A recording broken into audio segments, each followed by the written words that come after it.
everybody. This is AJ Capasso here, host of Talking with the Source.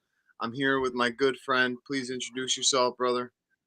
Jonathan Keyworth of JK47 Paranormal. Awesome. Well, today we have an awesome guest, but before we get going with the guest, I wanted to do one thing. I wanted to shout out real quick. Global Ghost Hunt is on right now. Head over to Global Ghost Hunt on Facebook, on all social medias, on YouTube. Check out all the teams that have passed, that have already went on, including myself and the teams that are about to come on today. So definitely go check it out. Also, I want to do a shout out real quick to my buddy Michael over at 203 Detailing. If you're in the Connecticut area in the USA, please hit him up for detailing and paint correction. It's 203-707-7077. As you see on the screen, some of the before and after pictures. He does an amazing job, and, it's going to be awesome. But hi, Des. How are you? Anyway, we have an amazing guest, and he's coming on right now. He's been everything from paranormal researcher to an exorcist. This man is absolutely amazing. His name is Robbie Crossan. And here we go. Hey, Robbie, welcome. Hello there. How you doing today, my friend? Good? I'm really good, yep. Slightly tired from last night's Halloween party. That's all right. Recovering slowly. That's what Sundays are for, to recover. Yep. That's yep, it. Just go brain dead. Yeah, it was long overdue.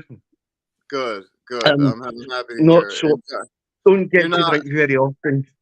You're not alone. John's with you. John's recovering. Yeah, too, so. my head's spinning, man. Yeah. I dressed up in somebody else's costume last night. I was Nacho Libre. I went with no costume, and I ended up in a costume. Yeah, that's how you know. That's how you know you've had one of John's nights. You show up with no costume and you end up wearing a costume. That's how John's nights go. But anyway, Robbie, what I wanted to ask you is how did you get into the paranormal? It's a question that I ask everybody who comes on this show. Yeah. What got you into it, and how did you get into it? Ever since I was a child, maybe 4, 5, 6-ish, I've always been able to see and hear things no one else could. So, like, back then, everybody says, oh, kids, imaginary friends, kind of thing. Then when I was 13, something happened that was witnessed by others. So then I knew it wasn't imaginary. And because some of them were family members who were adults.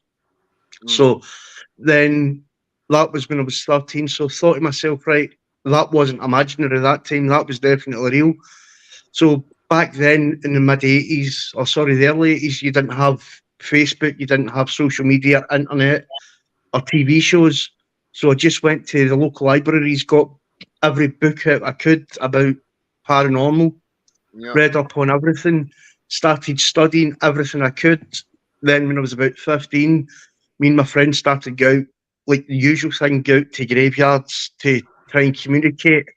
But I was actually getting hits. We were like taking little trigger objects and things were moving. We could, we took Ouija boards, something you shouldn't take to a graveyard. But I was young and stupid at the time. We were getting results back then, so I started researching more. And the more I was researching, the more I could find out I could do other things as well. So, like, I started researching into Past Life Regression, direct spirit contact, which is a form of mediumship. So rather than me giving you a message from a loved one, because of, like, what you know yourself, you can go into one of these places where somebody will say, oh, I can see somebody with an elderly man with grey hair, I'm getting the name John. Half the audience are going to say, oh, that's me, that's somebody I know. So rather than doing that, I'll allow the client to see and speak to them directly. So, like, I'll get you into a state of relaxation. You'll start smelling the person's aftershave or perfume or favourite scent. You'll start to see them, you'll start to hear them, and you'll be able to communicate directly with them yourself. That's interesting. Then the early 1990s, I started studying for the priesthood.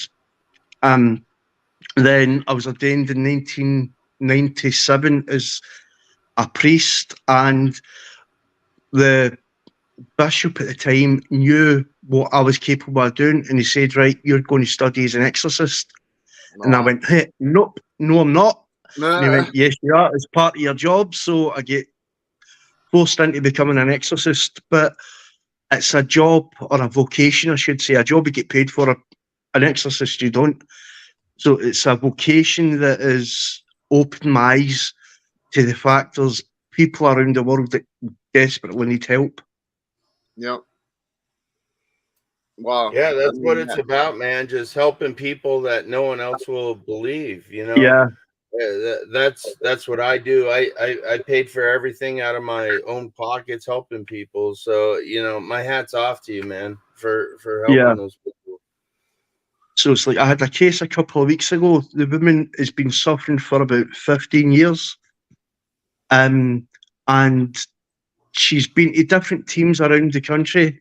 They've been to investigate her house, told her, "No, we can't do anything," but wouldn't pass her on to anybody else. She's had local churches come to her house and only bless the place, which has just aggravated the spirit more. So she put a post on a few months ago on Facebook, reaching out to people, and about 4 or 5 people tagged me into it, saying, "Oh, Robbie can help you." So the more I listened to her, the more I realised something could possibly be there. So I've got like a standard set of questions I ask people. Yeah. It's about their personal life, their family situation, their home situation, their work situation, and like if anybody has got mental health issues in the property, even the history of the property. So I thought to myself about 3 or 4 weeks ago, right, I need to get out to her house and deal with this. So when me and one of my colleagues who assisted us went out, and we spent 18 hours there. Wow. To make sure we get rid. Wow. Yeah. Wow. It was a 3-hour drive there and a 3-hour drive back. Oh. Man. It's crazy, man. Yeah, that's a long time. And 3 hours to get there, 18 hours getting rid of it, then another 3 hours drive home. Wow. Now, I have a question for you. Like, being an exorcist, how come the church tries to say that only a priest can perform an exorcist? Why is that?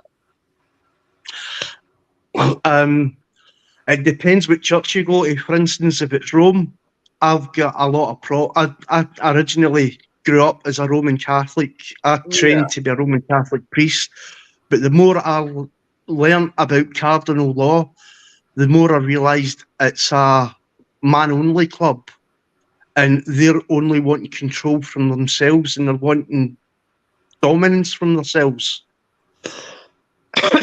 But not all exorcists require a Christian priest, because not all evil spirits will believe in Christ or fear Christ. Yeah. So you've got to take it as like, is it pagan? Is it Buddhist? Is it Christian? Is it Muslim? Yeah. Or is it something that doesn't believe in anything? Yeah. So, like, as me, I'm what's called an independent priest.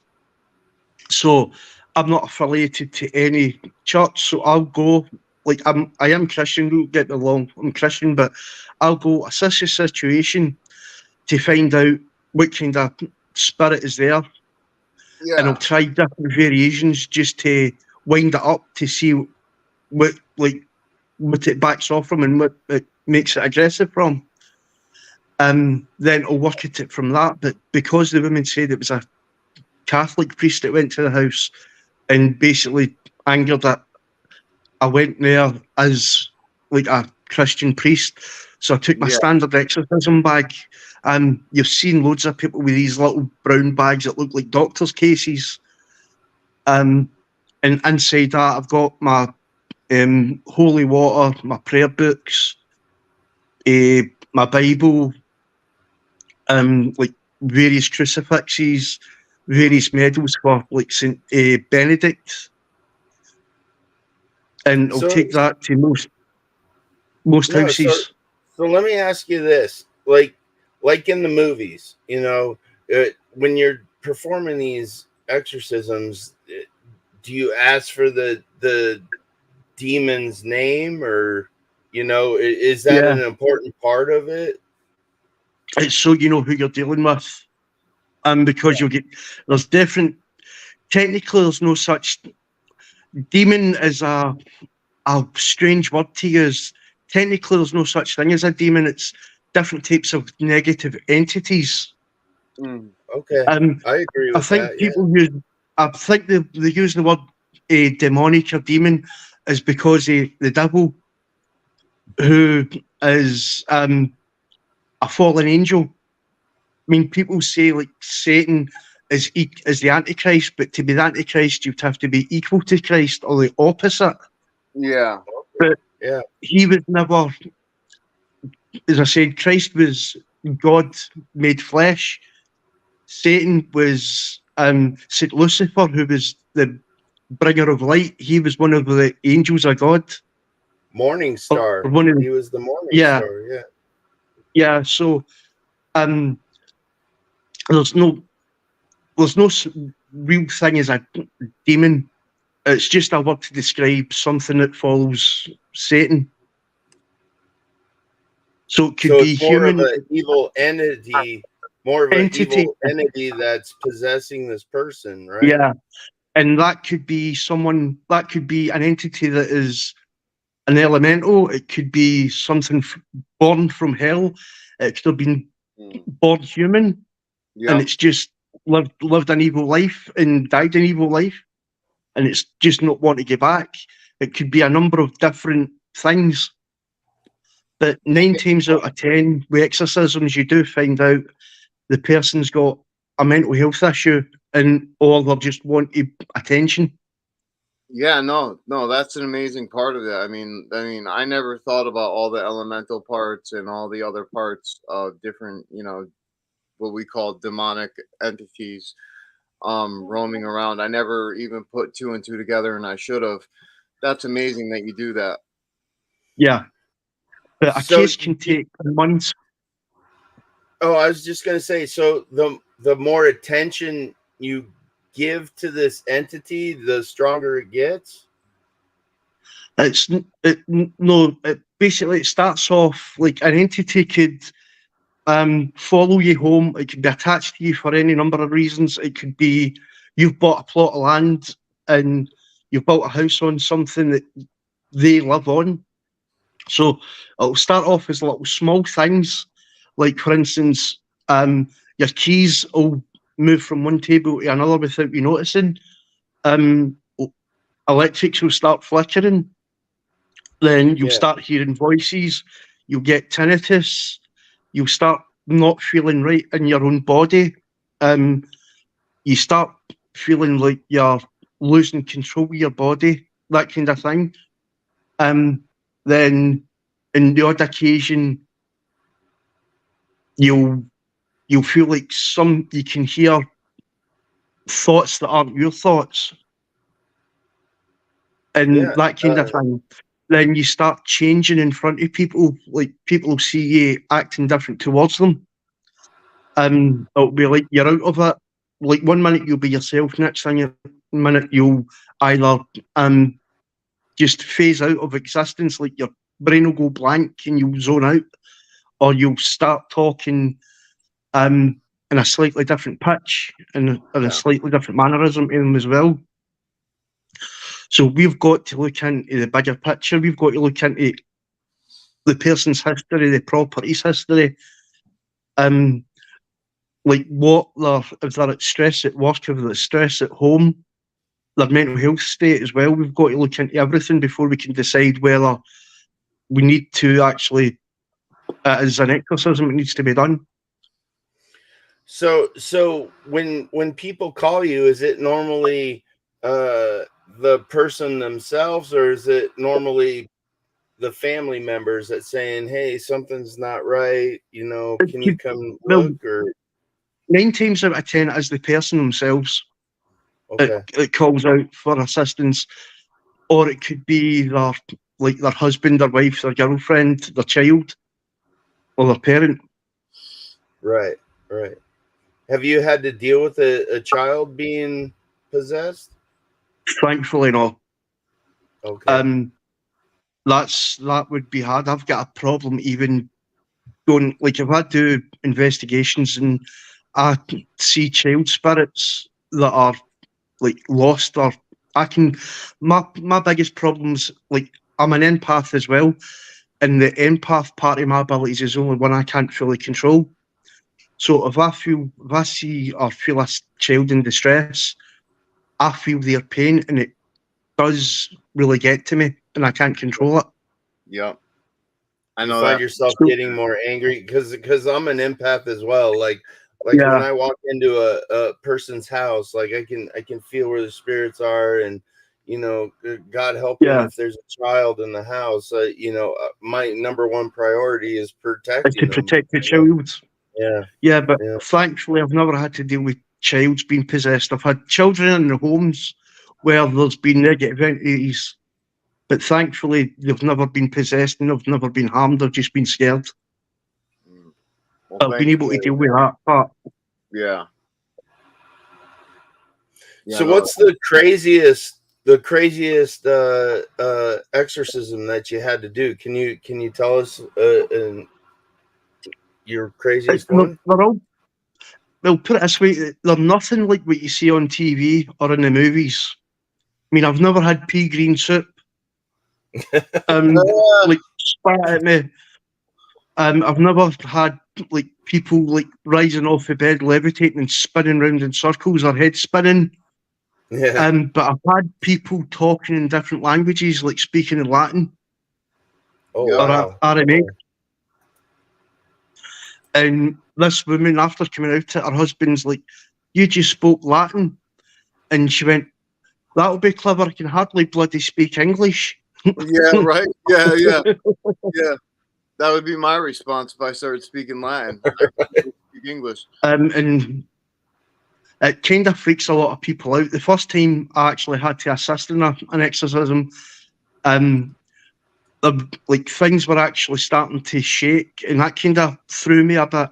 You could see, like, on the worktops in the units, like ornaments starting to like wobble, like there was a minor earthquake. Yeah. Then things falling off, but luckily I've never had what you experience on TV. Yeah, but still, just experiencing Latin and experiencing the rumble of the house, that would be enough for me to freak out. You know what I mean? Well, I've went home on the odd occasion after an exorcism and getting ready for my bed. My partner's looked at me and she said, "Oh, what's that in your back?" And I've had like scratch marks or bruising on my back. Oh, wow. But luckily she's an investigator as well, so she knows what the signs are to look for. Yeah, like you were saying when we were talking before the show started, it's like your worst investigation times 10, Yeah. Like the most terrifying thing, just multiply it times 10 and yeah. That's what it is, Chris like says, my house rumbles whenever I eat Mexican food. Thanks, Chris. Thanks, Chris. Bourbon and beans, an explosive combination. Yeah, right. Yeah, exactly. What I wanted to ask you was, so being an exorcist and experiencing what you've experienced, have you ever had anything follow you home from an exorcism? I protect everything before, like, it's like any investigation. When I take my team out, I'll start an opening prayer to protect everybody. Then when I shut everything down, I make sure nothing follows anybody. Whatever we go in with, we take out with ourselves. Nothing else comes out with us. Yeah. No. So what do you do to protect yourself? To make sure that nothing follows. For instance, I bless myself on a regular basis. I pray. I keep holy relics about me, like crucifixes. I've got St. Benedict medals, St. Benedict ring. I've got holy water, that kind of thing. My house is covered in Bibles and religious artifacts. I constantly burn frankincense and myrrh incense in the house. Mm-hmm. Yeah, I heard about frankincense and myrrh. Yeah, that works really good too. So what's the significance with Saint Benedict? Well, St. Benedict is the patron saint of exorcists. He's who we ask God to send down to help us. He was a priest and a monk several hundred years ago, and he dealt with negative entities. He helped, basically, he was the first human exorcist kind of thing. And we know Christ exorcised spirits, but he was basically the person to do it after him, who wasn't directly connected to the apostles. So we got Charles Rudd, who says, from what I understand, a demon doesn't want the person who is taken over to be known about. No, basically what the demon, well, the entity, we'll call them entities, what that entity wants is a human host, because it wants to live again, or it wants to live. It wants to experience what the living experience on a daily basis. So if unchecked, it will eventually remove your soul, in essence. It'll slowly trap you, then it'll tear away you a little piece at a time. It could take days, weeks, months, years, decades, but eventually it'll rip away at you, and it'll basically expel your soul out your body, kind of thing. Or it will trap you so you can't do anything about it. Then that will become you. It'll have your memories, it'll have your experiences, it'll have your body, but that will be creating new experiences for itself. Yeah, I agree with that, because I had an attachment one time, and I changed my personality completely to the point where I started getting to fights with my grandparents, like face-to-face fights with 80-year-old people, which, that itself is wrong. Well, that's what I was saying earlier when he came off the screen there. It does change you. It changes your personality. Yep. I totally agree with that. So, but now, as a paranormal researcher, what are some of the scariest things that you've encountered being just a paranormal researcher? I don't know. I must be sick in the head, because nothing phases me anymore. I grew up watching. I'm from Generation X, so I grew up watching Poltergeist. I grew up watching Poltergeist, Freddy Krueger, Jason. You know what I mean? Michael Myers. So these things, like when I go out, like my team, we've got like a running bet to see who gets the most scare jumps, but it's not from ghosts, it's from each other. Yeah. We spend more time trying to scare the crap out of each other, but we do try to scare the crap out of, get ghosts to scare the crap out of us. The first time I actually went out to investigate properly in England, a team invited me down, and they took, I was saying to them, right, don't tell me anything about the place. I want to go in blind. So I jumped in the car, we're driving there, and I went, well, I'm sensing an airport. Are aeroplanes you taking us to the airport? Like, no. Yeah. So I was talking to the team, and they were explaining they'd been going together 2 years. They depend totally on tech. None of them have any abilities. And they don't get really much, but they get like little bits and bobs of EVPs. Yeah. So the one I was at, right, well, I'll teach you old skill stuff. I'll show you the stuff that will make you jump. And they're like, oh yeah, that's brilliant. So we went to the location, and sure enough, it was an abandoned airbase, like RAF base. So technically it was an airport, because there was, at one point, there was planes that left to go to war. Yeah. And so we were doing the session, so I stood one of them in the centre of one of the rooms, and I gave him what's called a time jump. So I put him back in time where he could see the way the building looked while it was in use. So he was describing the walls, he was describing the uniforms, he was describing the tables and the furnishings. And I went, right, well, Tell me what's happening. So he said one of the officers was getting shouted at and really abolishing, and he was told to go into the basement. I went, well, follow him into the basement. So he went down, and he went, they're strapping him to 2 pillars. By this time, we didn't know there was a basement there. So strapping him to 2 pillars, and they're just about to whip him with that. And just as he said, every one of us heard an almighty scream coming from the corridor. Wow. So I went running down like any ghost hunter would do. Turned around to see where the rest of the guys were, and they're all hiding behind their wives. No. All the men are hiding behind their women. Oh So my God. we eventually found a door, and the door led to a basement, and we went down. Fair enough, there was 2 big pillars where you could actually strap people to. Yep. So that team absolutely bottled themselves. We went to another part of the location, and during a seance, a plastic half-litre Coke bottle came flying in the centre of the circle from nowhere. Wow. And that made people jump. So I lifted that up and put it in the middle of the circle, and it started spinning without falling down. So we used that as a pendulum to get yes/no, and that freaked him out as well. Yeah, no, that's So pretty cool though. So the next week, I phoned them up and asked them if they wanted to get back out, and they all quit. The whole team had quit. They didn't want to get back out because they caked themselves. Wow. They gave up. They were like, we're done. Yep. We're not going They screamed because they heard that. Because they heard that scream, they all quit. Yep. That's crazy, man. That is so the people that you help, do you, like, once you've helped them, like, how do you ensure that they don't get repossessed? Constantly, on a regular basis. I mean, I've become friends with them on Facebook. They know where to find me, so they'll contact me every couple of days, and I contact them to see how they are, and we remain in communication with each other.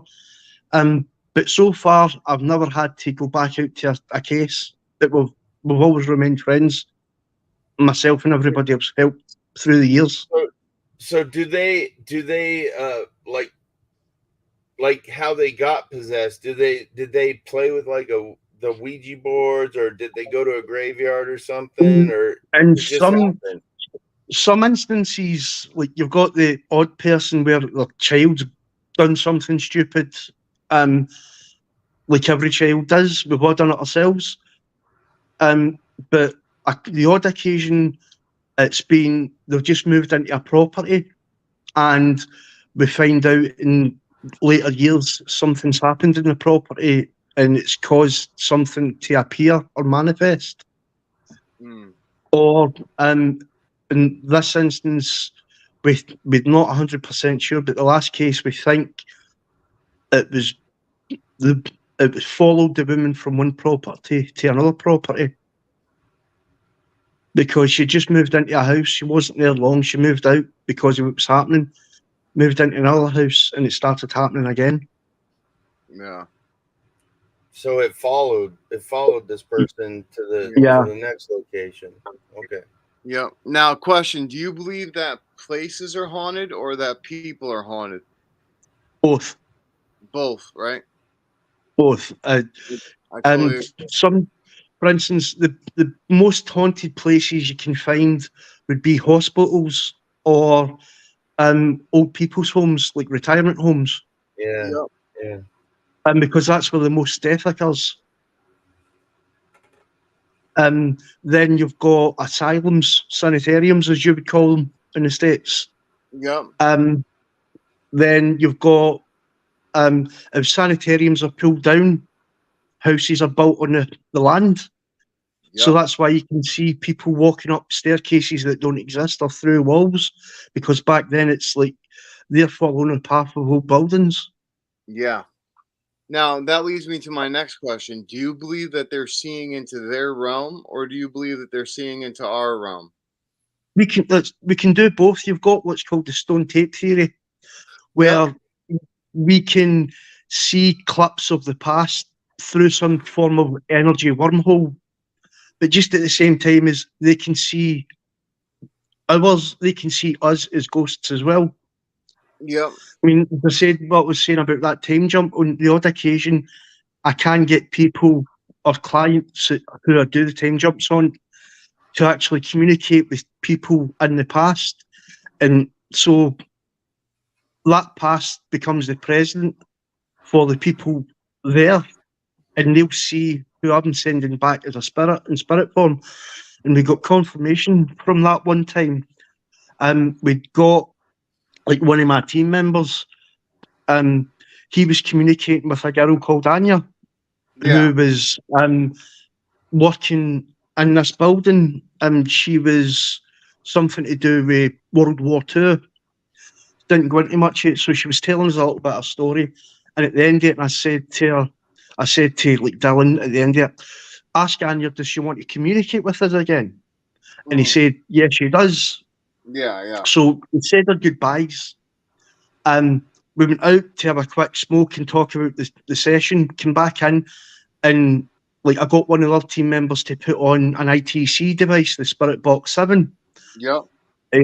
Then we started doing the session, and Dylan said, I recognise that voice. This was like an hour later.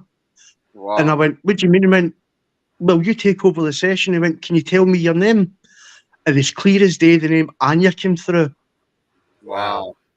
And so I said, Anya, have you been waiting a long time to speak? I mean, for us, it was an hour. And she went, yes, 67 years. Wow. 67 years. Wow. Holy crap. So for another for us was 67 years. Like, how can you, how could they judge the time? You know, if she's an intelligent spirit, she would know when she died, and she would have known the last time contact, and she would know what year it is today.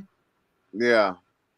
Intelligent spirits would still know what year it is now, as well as knowing what year they died. Yeah. No, definitely. And that's crazy. I mean, to get that response is absolutely awesome. No, exactly. That's crazy. That's the fact. He recognized the voice, and she confirmed the name. I think of it like us now, we're on this level. Once we die, we go to this level, and we have the choice to move up to this level or stay with this level. It's just so weird to think about these layers of energy that manifest. Well, the veil between this world and the next world, I explain, is a door, and any door, a door opens both ways. Yeah. So very true. Yeah. Once we pass, we go through that door, but there's nothing stopping us coming back anytime we want to visit. Yep. That's crazy. Oh my gosh. Like you've yeah. No, it's crazy because there's layer after layer, like on top of each other. If you think about it, like parallel universes, interdimensional type stuff. So who knows what's actually going on? Who knows what we're really talking to? I mean, we could be talking to something from a parallel universe for all we know. I mean, that calls themselves spirits. Who knows? You know? So Anita Wilson says, hi, Robbie. Oh, hi, Anita. So, but yeah, no, absolutely. I mean, that's a great response. So 67 years. Can you imagine waiting 67 years? But I mean, to them, what if it was like 5 seconds? But they know, like in our realm, it's 67 years. Yeah, you know, that's the crazy. Think of it like this. Well, think of it like this, right? Dogs don't know time, so when you walk outside and you walk back in, they feel like you've been gone forever. So imagine 67 years, how long that would feel to a dog. So I'm thinking like that. But she might have just said that, but as you said, it could have been for her, it could have been 5 minutes, it could have been 5 days. Because in their realms, time's spaghettified. We see time as linear to explain the aging process, but once you pass, there is no time. No, you're right. What could be 10, 20, 30 years for us could be like 5 seconds for them. Yeah. Exactly. That's what I'm saying. That whole concept, it's just like time doesn't matter to them. They just try to make us understand that, you know, the response took me 67 years in your time to respond. Yeah. But I think it's because, like, if she's in her mind, she could have thought, right, it was such and such a date and such a year when I last spoke to you, and now we know it's 2023, so it's 67 years between those two dates. Yeah, That's true. Yeah. that is true. Yeah, you're absolutely right. So when you perform an exorcism, does you said you had 5 members in your team, and you just bring one to kind of Yeah. verify everything, or do they film it? Is there No, a place it's that not so people much. can? It's not so much to verify; it's to assist. You always need someone to assist in case something happens. It's like when you go out investigating, you never investigate alone in case something happens and you can't call for backup. Yeah, I mean, if you get injured, you can't get to your phone.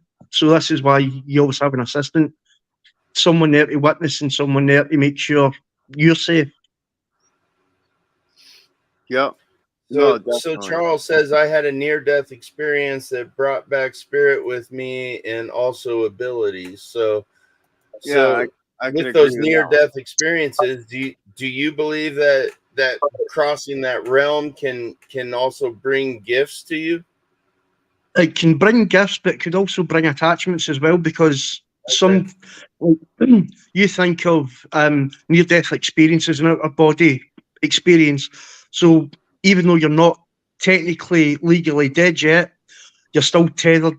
Your soul's still tethered to your body. So something can grab onto that tether and be Yeah, yanked back when your spirit comes back.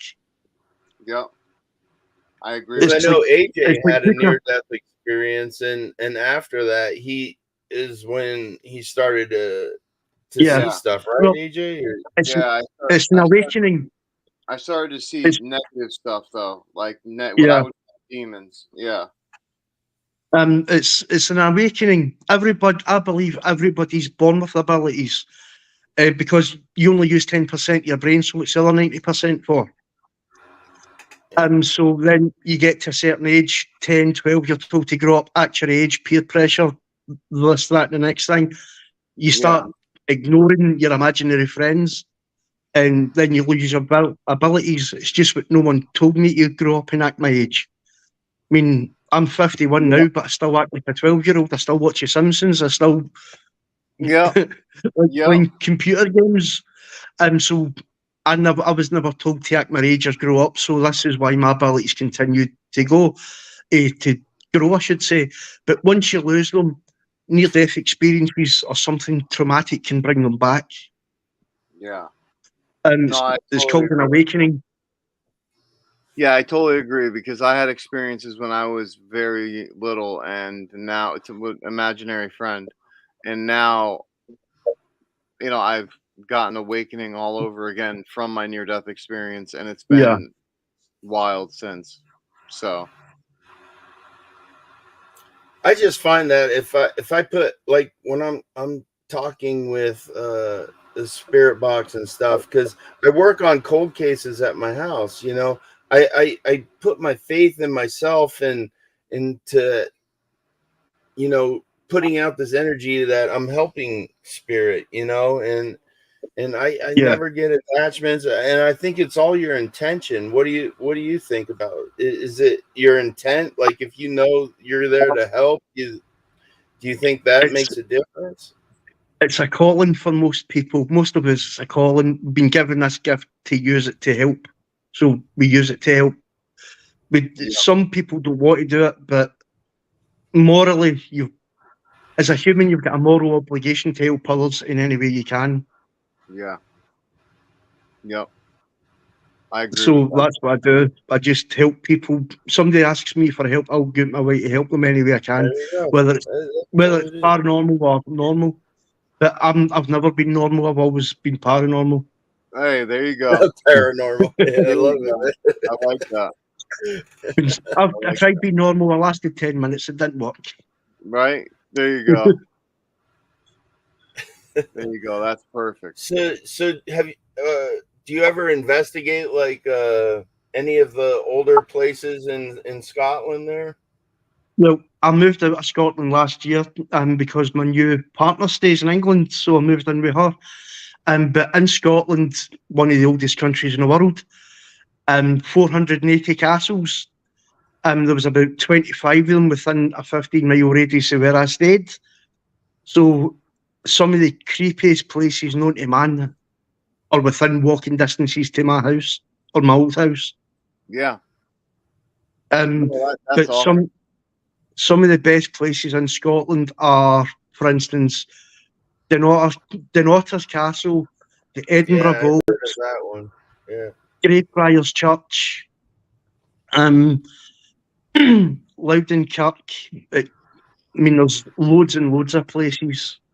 Glasgow and Edinburgh are the two oldest cities. I can imagine the history, you know? Yeah. And so going there, there's like loads of tunnels to explore, loads of abandoned buildings. Yeah. The history just goes back nearly 1700 years. Wow. Worth of like recorded history anyway. Wow. And before that, yeah.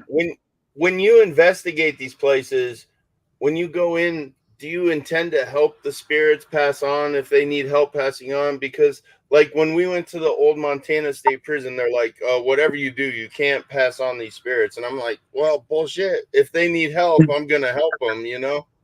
Those places are wanting as many spirits there as possible to generate money for themselves. They're using the spirits as trained circus animals. Yeah. Yeah, exactly. Which I don't agree with. But yeah, if a spirit wants, I won't force a spirit to leave unless it's negative. If it's a negative spirit, it's not getting a choice. It's getting removed whether it wants to or not. But if a spirit is just a normal person like you and me, I'll offer them if they want to go. Yeah. And what I'll do is I'll give them, and also I'll give them the option to leave the door open so that they can return and visit anytime they want. If 9 times out of 10, if it's someone who's lost and looking for family members, like children, elderly people, I'll pass them over in peace and I'll say to them, you can come back anytime you want. If someone says, no, they don't want to be passed on, they could be many reasons. They don't want to meet up with family or friends, or they may not have family or friends. They may be scared, so I'll try and reassure them. Yeah. And if they want to pass over, I'll pass them over. If they don't want to pass them over, I'll leave them be because they've got a right to be here just as much as we have.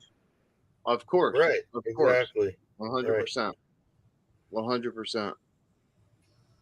Well, Robbie, thank you for coming on, man. I appreciate you spending time with us. Oh my gosh, it's an amazing show, man. I'd love to have you back.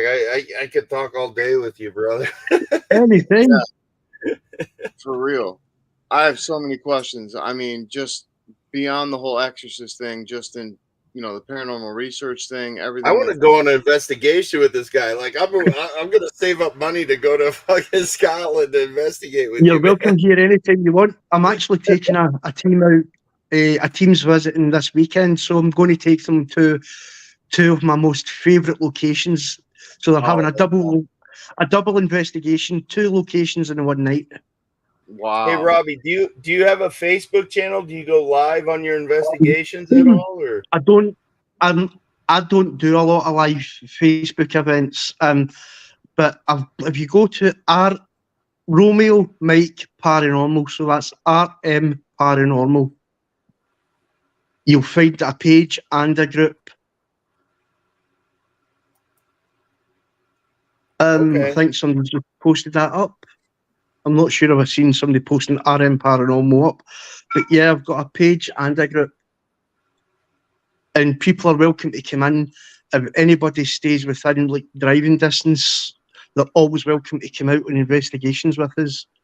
And I'll teach them the way I do it, then I'll watch the way they do it, then we can compare notes. Because it doesn't matter you've been doing it for 10 minutes or a full lifetime, we're not going to learn everything. So it's always good to learn tips off each other. Exactly. Man, based on everything you told me, I would love to be right by your side on some of these investigations to see what you get, man. Yeah. Well, I've got some really good stuff. I've just created a new piece of tech last week, and we did a field test on it, and we get good results. So it's a new piece of kit called a Vortex, and it comes with a built-in. Hold on, I'll actually get it. I've still got it up here. So this is a Vortex. Don't know if you can see that. So it's basically a mirror. Yeah, okay. A mirror with a motor, and it's got a built-in. I'm trying to get the camera to see it. That's a better picture. So it's got a built-in. It's got a built-in laser grid pen. Wow. And what happens is you switch it on. It's got to be in a place where it's wind-free to start with. No breezes, no winds. So it's got to be 100% dark. So you switch it on, and the mirror spins really fast. The laser grid creates a beam that hits off the mirror and goes up the way. Then you blow smoke on it. So you either use a battery-operated smoke machine or a vape, and it creates a V-shaped vortex. Then you ask spirits to make themselves known, and they'll actually come forward. Now, I actually got a figure coming through a full. I'll send you the picture after this. I got a full body apparition coming through it, and I didn't believe it. I took a full week going through every pixel trying to debunk this picture. So I showed it to my wife, who is part of a team, and she went, "Hold on a second." She contacted her team. They sent me a photo they took the week before, and it was the same shape and the same figure. It could be seen in another part of the same location. Dude, that is amazing. Like, I haven't seen anything like that. Like, that is so cool that you could get that idea. And so it's just basically a mirror with a special motor attached. As I said, I've created it myself. I sell them, and a USB connected to it. Not a USB, sorry, a laser grid pin connected to it. That is awesome. And the mirror's got to spin at a particular angle to cause the vortex to appear. That is awesome. You know, would it be cool if you put like a recorder next to it to see if voices come out of it while it's operating? Well, what we do is we get someone to record it, to video record, because then what we do is we play it back. We do the session for about 10-15 minutes. Then we stop what we're doing. We take a break and play it back. And if we see anything, we'll rewind and play it back slowly. And we'll just keep doing that until we actually see what we've actually caught. Wow. And the amount of different faces and full body apparitions we catch coming through that is unbelievable. Wow. That's crazy, man. Awesome. I want to build that now. Or you can mail me one, man. As I said, I sell them. About to sell. That's a sideline to make myself some pocket money. So I sell tech cheaper than online stores sell them for. Yeah, well, whereabouts can they find the tech at? Sorry? Whereabouts can they find the tech at?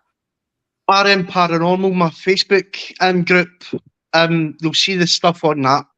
Okay. I ship to anybody. I'm actually doing a Halloween sale now, so everything's 10% off. Okay.